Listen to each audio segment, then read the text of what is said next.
Grabe naman po. Sobrang lakas yung hangin po. Tingnan nyo. Talagang pumasok yung hangin doon sa barko. Pati yung tubig po. Galing sa labas. Pati yung bintana. Bukas talaga yung bintana oh. Yung mga tao nagtatago sila sa ilalim oh. Nakakatakot naman kung ganitong barko. Bumibiyahe habang bumabagyo. Grabe.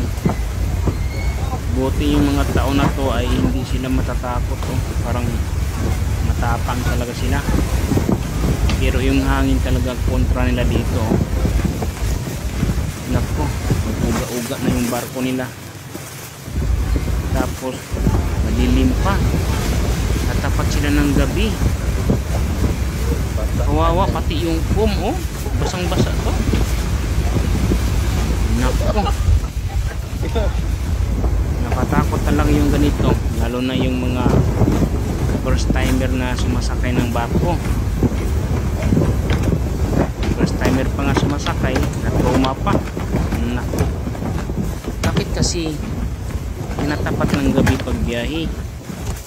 Siguro bumiyabiyahe sila na hindi pa bagyo, kumbaga hindi pa umuulan o bumabagyo nung umalis sila. Tapos natapat sa gitna. Nako. Wala pang signal. Paano makatsak ito? Kung may signal nun, wala pang load. Ako, nangyari na. Ay sino ba naman hindi matutroma dyan? Kung yan ang sinasakyan mo ay pauga-uga na patagilid-tagilid na. Tapos malakas pa yung ulan, hangin, bagat. Oh, tutroma ka talaga nito. Pati yung tainga mo dito nilalamig. Tapos kawawa naman yung mga tao sa ilalim na oh. Naghanap ng paraan para hindi talaga tamaan ng hangin at tubig. Siyempre yung hangin yan maalat. Kasi siya dagat yan oh. Nako. Paano kaya sila makaano nito? Buti na lang yung mga sumasakay dito medyo matapang-tapang talaga. Hindi nga sila nagkumuha ng life jacket oh. Dito mo talaga makikita. Sobrang lakas yung hangin. Talaga nakapasok talaga. Grabe na to. Ito yung bagyo na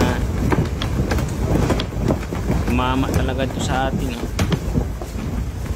Hindi ko lang alam kung saan banda to. Kasi nga nakita ko lang din tong video na to dito sa platform.